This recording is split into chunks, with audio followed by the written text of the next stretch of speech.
A mí me gustaría estar en estos momentos en Chile.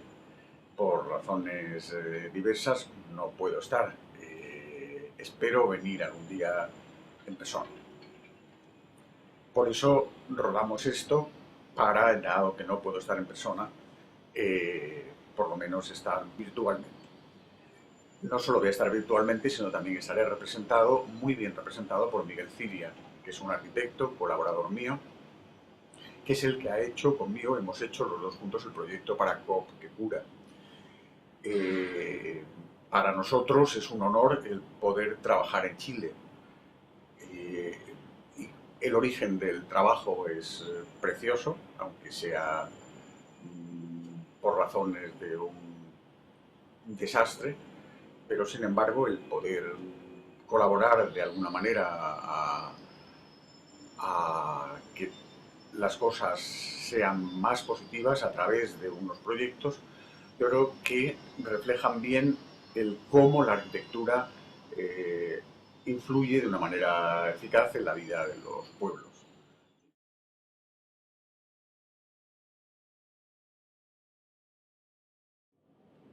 Ese arquitecto lo que pretende con su arquitectura es muy sencillo, es crear lo que la propia arquitectura quiere o entiendo que quiere hacer, que es a través de unas construcciones materializar unas ideas.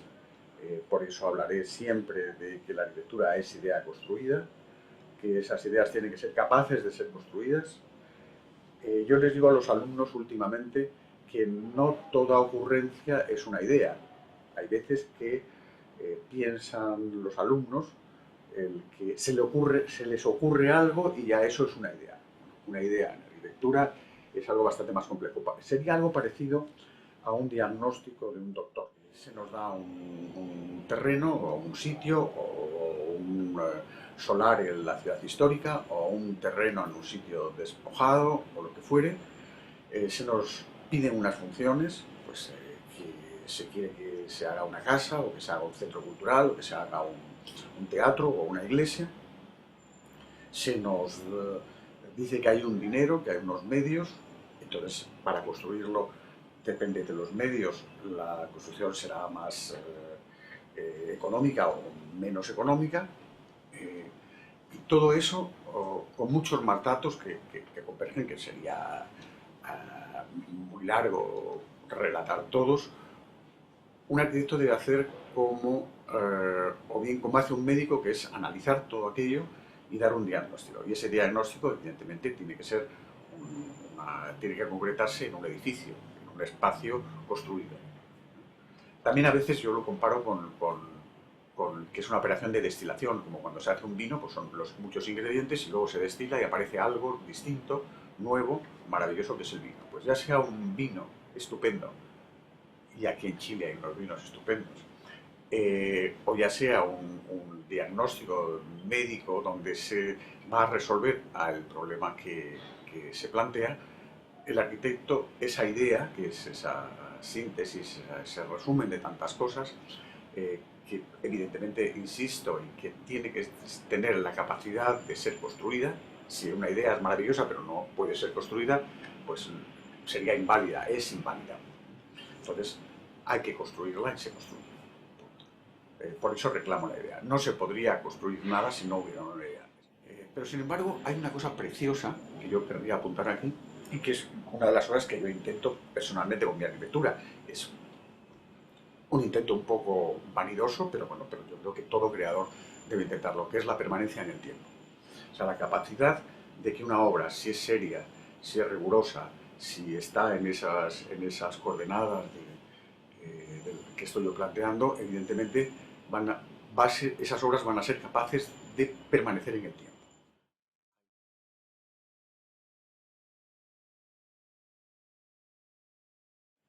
De las obras que van a aparecer aquí, todas ellas van teniendo razones por las cuales se ponen en pie. Vamos a ver unas casas que pertenecen a un tipo de casas que están frente a horizonte lejano. Esto que suena casi a película, horizonte lejano, pues es así.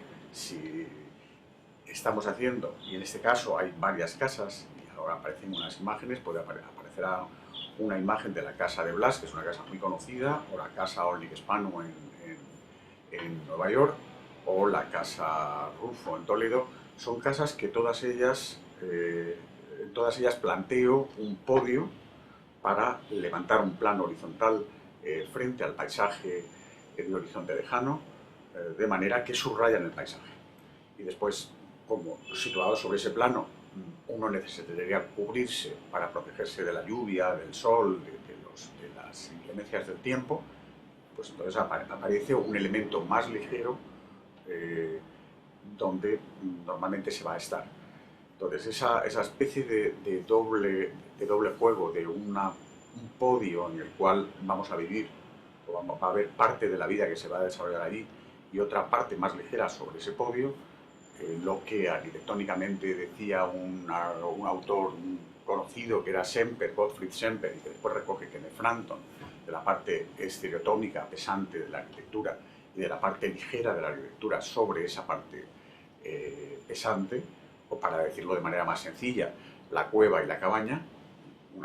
Cuando uno hace esos podios, son como cuevas donde uno se refugia, pero de esas cuevas lo más interesante no solo el refugio, sino el establecimiento del plano horizontal sobre el que va a aparecer otro elemento más ligero sobre el cual se va a vivir o se va a desarrollar la parte más pública de la casa.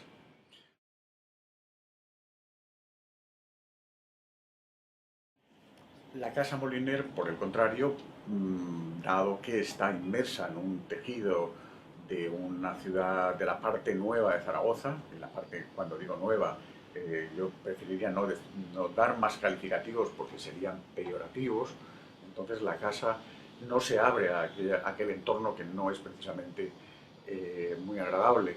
Está rodeado de otras casas que no son especialmente hermosas. Entonces la casa se cierra, se abre hacia el cielo, se hace una primera caja, se hace con las tapias que definen el solar, como una caja abierta al cielo, y luego ahí se incluye en el centro la casa que se abrirá a ese jardín, a ese paisaje que nosotros mismos hemos construido. Si en las otras casas el paisaje nos venía dado, en esta nosotros construimos un modo de paisaje interior. En ese sentido, la casa será muy ciega por arriba, en el centro será muy transparente y aparece en el sótano, un sótano abierto con pozos de luz o con patios, aparecerán los dormitorios. De manera que aquí yo planteo algo que es muy sencillo, que es arriba el soñar, en el centro, en el nivel del plano de la tierra, del plano horizontal, el vivir, y abajo el dormir, que es como morir un poco. Pues yo creo que esa triple condición de la casa lo refleja muy bien esta casa molinera en Zaragoza. Luego ya el que sea todo blanca, el que el pavimento de piedra de la zona del estar salga al jardín y el jardín se haga un espacio continuo y que esté limitado por unas tapias interiores y toda una serie ya de mecanismos que la propia arquitectura tiene, que son muy eficaces y que están muy bien, pero yo diría que la operación principal es la operación de partida, la operación de entender el sitio, de entender el lugar de esa manera tan clara. Después arriba la biblioteca tendrá un gran ventanal a norte, translúcido, que permite que tenga una luz maravillosa, que la tiene, y no deja ver los horrores que hay detrás de esa cristalera. Para compensar hay una ventana abierta a sur, a la altura de la mesa, para que entre el sol y pueda tener esa duplicidad de luz sólida del sur y de luz translúcida del norte. Pues eso funciona muy bien y son operaciones de luz. Volveré a decir una vez más que la luz es el tema central de la arquitectura y que de una u otra manera aparece en todos esos proyectos.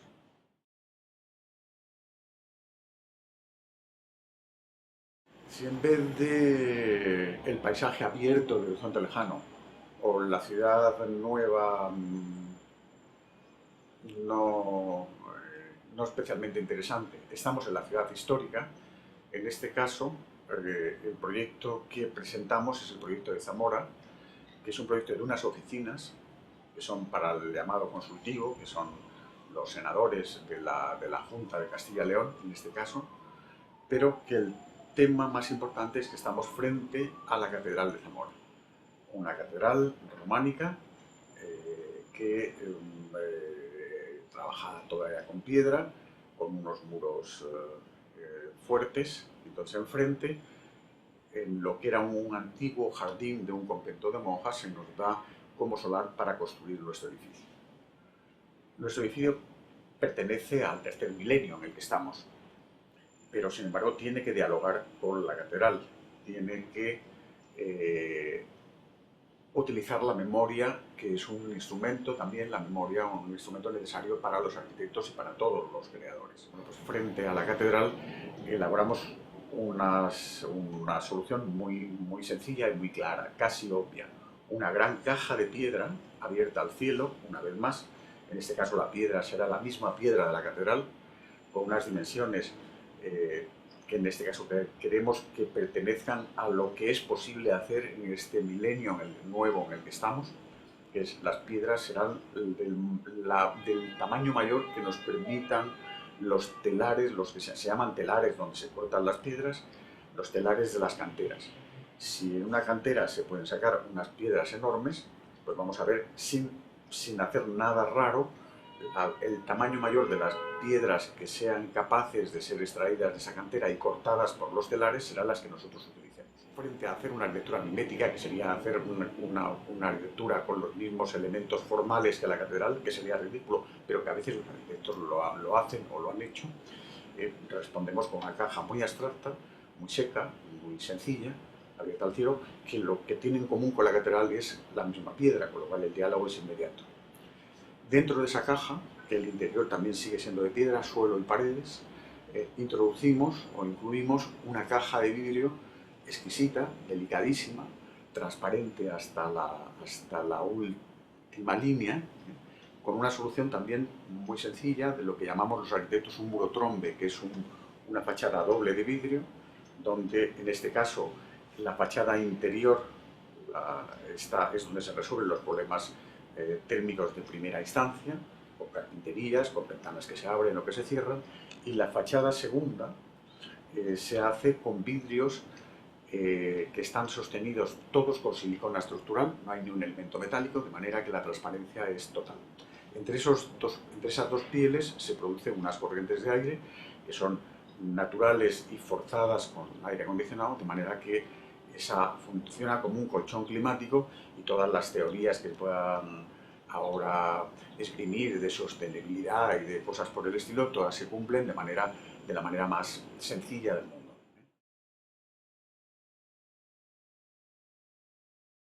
El Museo de la Memoria de Andalucía de Granada. No es tanto. Las imágenes que aparecen del Museo de la Memoria de Andalucía, pues las imágenes más espectaculares son la de la gran rampa que va a conectar las diversas plantas del propio museo al exterior, porque estamos en Granada, porque estamos en Andalucía con un clima muy bueno. Sin embargo, el tema, yo diría, más importante, no central, porque formalmente, espacialmente, el tema central es la rampa, o es también la gran pantalla de hormigón que aparece como puerta de la ciudad. Pero sin embargo, el tema que a mí me parece clave en toda esta operación es la construcción de la ciudad nueva. Habíamos hecho la Caja General de Ahorros de Granada, que es el edificio grande, el cubo, que tiene unas dimensiones potentes, con una operación que era también muy sencilla, una vez más un gran podio en el cual había una serie de funciones, sobre el cual se colocaba el gran cubo, que tenía ya las funciones de oficinas directas. O sea, todos los elementos de servicio estaban incluidos en el podio y todos los elementos servidos, las propias oficinas, estaban en el cubo. Cuando se nos encarga el museo, en vez de hacer otro edificio distinto, como el solar era colindante, era el solar que había entre el antiguo cubo, entre el cubo y el río y la carretera, lo que hacemos es un segundo podio que tiene la misma altura que el del cubo y que se alinea en fachada también con el del cubo, de manera que se produce una continuidad inmediata. Yo suelo poner el ejemplo de cómo las palabras en una poesía, en un poema, en un verso, pues de repente unas palabras se colocan de tal manera que de una manera no dicen nada y de otra manera clac, clac, clac, resuenan. entre el podio que tiene la misma altura y la misma fachada y el edificio de pantalla que tiene la misma altura y la misma anchura que el otro, estamos construyendo un trozo de ciudad.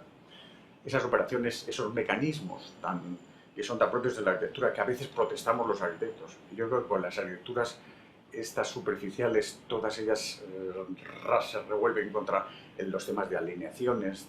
Me parece que dicen, no, es muy clásico. El edificio del museo, al final, son unas salas, son 3 plantas con salas. Ahora mismo estén las 2 de abajo dedicadas al museo propiamente dicho y la de arriba a exposiciones, es lo mismo, que son 3 salas organizadas con un patio al centro. Que ese patio al centro podía ser cuadrado, redondo o elíptico, podía ser. Se decide que sea elíptico porque hay que tomar una decisión. En ese patio elíptico yo tomo prestadas las medidas del Palacio de Carlos V en la Alhambra de Granada, un palacio renacentista maravilloso que hace un arquitecto español, que es Pedro Machuca, no por tomar una referencia exacta de medidas de Granada, tal, sino por una cosa mucho más sencilla. Es utilizar un mecanismo arquitectónico muy eficaz.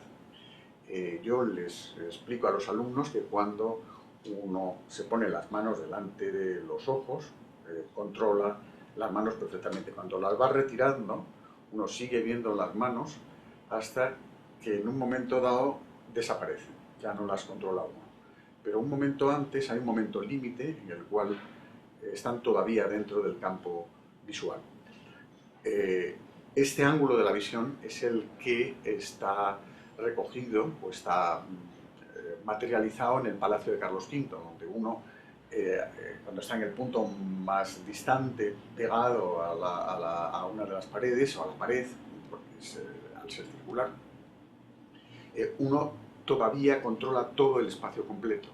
Ese control visual del espacio, que es una cosa material, sencilla de entender y sencilla de traducir, a veces a la gente se le escapa. Yo creo que los arquitectos sabemos y debemos saber leer esto, lo podemos utilizar. Y es lo que yo he empleado en el patio elíptico del Museo de la Memoria de Andalucía. Allí pasa lo mismo. Además, a esa operación de control visual del espacio, añadimos el recorrido de la rampa que en corona circular sobre el patio elíptico se produce también una compresión y dilatación cuando nos acercamos a la pared, cuando está más cerca esa corona circular de la pared y cuando nos volvemos a separar y nos volvemos a aproximar, se producen operaciones de compresión y dilatación, a su vez conjugadas con el recorrido y el cambio de plano conforme vamos subiendo por la rampa.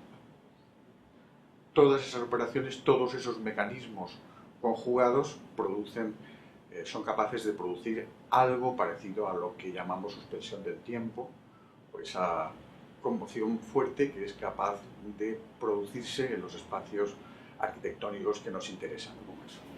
Y después el edificio de pantalla tiene más plantas, o que arriba hay un restaurante con una gran ventana desde donde se controla o se ve o se disfruta de la Alhambra por un lado y de la Vega de Granada por otra, pues está muy bien, pero son ya puntos que yo diría son añadidos a una operación general que es la que más nos interesa, que ya la he contado.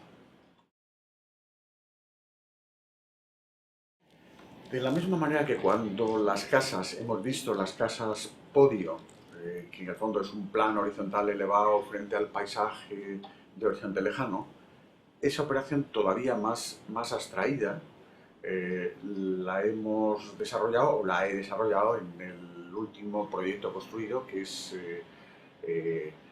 una cubrición. La función era hacer una cubrición para unos restos arqueológicos entre las 2 catedrales de Cádiz. Una catedral nueva del XVIII y una catedral vieja, columnaria del siglo XII. En Cádiz se hace una cosa que no es habitual, que es, en vez de hacerse la catedral nueva sobre la catedral vieja, destruyendo la catedral vieja, se hace separada. Entonces queda un lugar entre las dos, donde se iba a hacer un edificio, que afortunadamente no se hizo, y quedaba al descubierto la medianera de otro edificio que estaba hecho, que era la casa del obispo. Como primera provisión, lo que hicimos fue coser ambas catedrales con un telón realizado con la misma piedra, o sea, cubriendo esa medianera de la casa del obispo con la misma piedra con la que están hechas las dos catedrales, que es la piedra ostionera, que es la piedra sacada de las rocas del mar de Cádiz. Con eso ya era muy sencillo el poder después trabajar sobre eso. Y en vez de hacer una cubrición para los restos arqueológicos, la decisión fue, y yo creo que el acierto del proyecto está ahí, en que lo que se hizo fue, porque hicimos fue una plataforma horizontal levantada, cubriendo esos restos, pero transformándola en un espacio público para la ciudad. De manera que la gente va a esa plataforma levantada y por delante hay una carretera, que es la carretera de circunvalación de la ciudad, llena de coches siempre, de manera que cuando se pasaba antes por esa zona, los coches le tapaban, no dejaban ver el mar maravilloso que hay delante, que es el Océano Atlántico, en la parte, en el llamado campo del sur de Cádiz. Al levantarlo, desaparecen los coches, y está uno frente al mar, y está uno como flotando en el mar. Una vez más, la operación de horizonte lejano, en este caso muy lejano. Yo hacía la broma el día de la inauguración con la alcaldesa y con el obispo, les decía que se fijaran, que si miraban con mucha atención verían hasta América. Diría que hasta Chile podrían ver, desde Cádiz, porque sí, porque están en la misma línea. Y efectivamente con mucha atención se llega a ver. Pues bueno, pues esa plataforma elevada después, pues bueno, ya vendrán los detalles, que está hecha con unas piezas de mármol exquisitas de 10 por 10, es verdad, que después detrás hemos puesto para que haya un poco de sombra y se protejan del sol una especie de palio. Palio se llama a ese elemento hecho con varales que llevan las procesiones en Cádiz en la Semana Santa.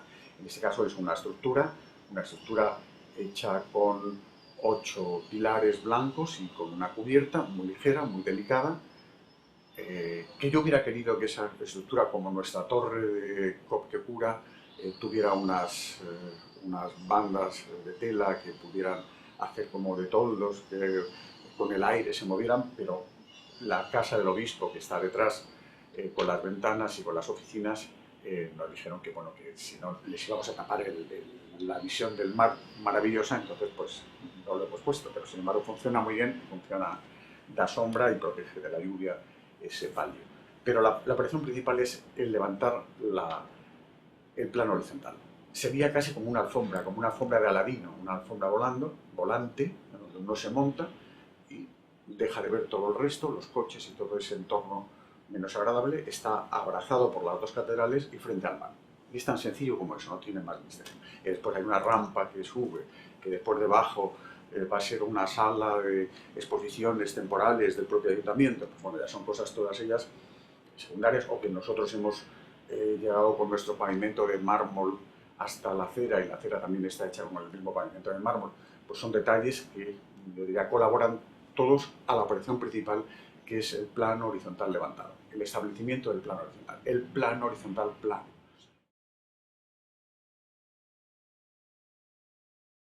El proyecto de Copquecura, en el caso nuestro, nos encargaron un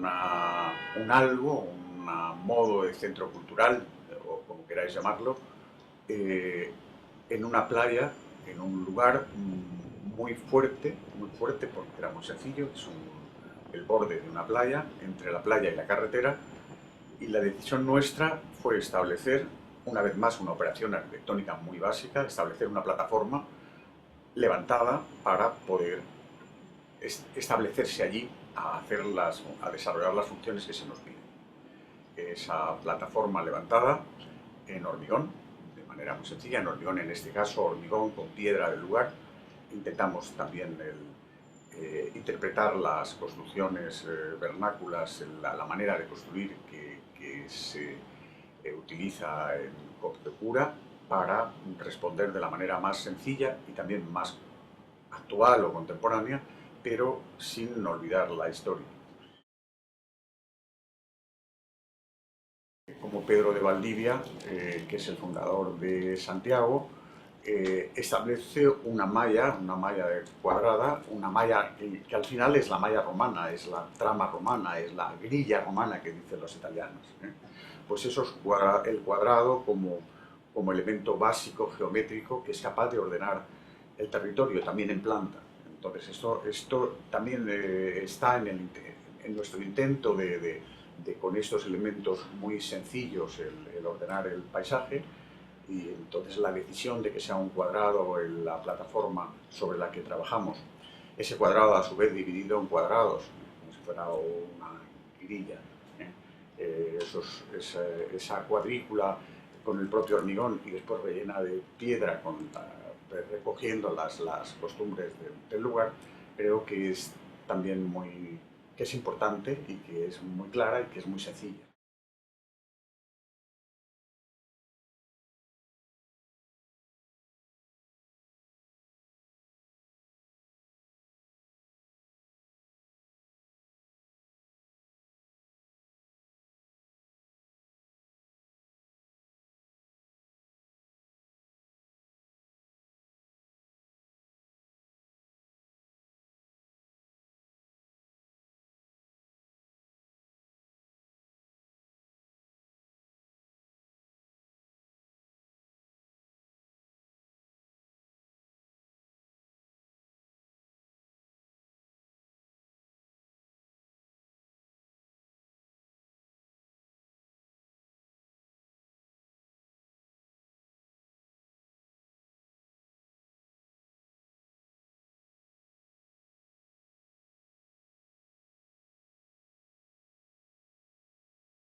Nuestra plataforma será de hormigón y piedra.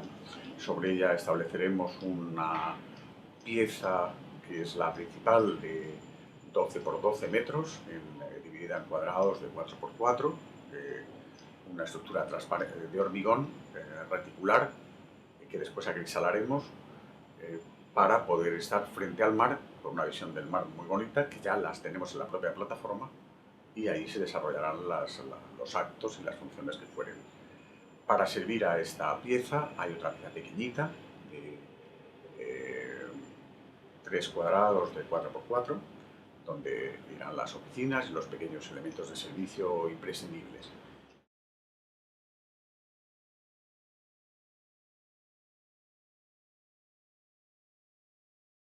El tercer elemento es una especie de torre, es una estructura que también pertenece a la misma familia de la estructura de la pieza grande y la pieza pequeña, en ese caso vertical, y para lo que sirve, para lo que se pone es como punto de referencia, como elemento de referencia desde lejos, en esa especie de paisaje desolado, duro, fuerte, pues aparecerá un elemento vertical muy transparente, muy sencillo, donde después pues, bueno, ya podrá haber o una luz, o un juego, o unas banderas, o unos carteles, lo que fuera, para que esa referencia pueda acentuarse. Con esos tres elementos sobre esa plataforma basta y no hemos hecho nada más, entre otras cosas porque también se nos ha pedido que el proyecto fuera económicamente sencillo. Para descender de la plataforma hacia la playa hemos articulado unas gradas, unos escalones, no solo para descender, sino también para poder sentarse, estar en la plataforma y poder sentarse en unos elementos que son estos. Para acceder a la plataforma, una rampa desde un aparcamiento que también queremos que ese aparcamiento pues, sea sencillo, y lo colocamos unos árboles, los árboles que sean de especies autóctonas para que crezcan bien, den sombra y las gentes que lleguen con el coche ahí pues puedan esos coches estar protegidos, y también que no tomen protagonismo los coches, sino que pueda haber unos elementos de vegetación acompañando a esta playa. O sea, lógicamente entre la plataforma y la carretera. Y con estos elementos tan sencillos son los con los que queremos hacer esta arquitectura que se nos pide y respondemos así.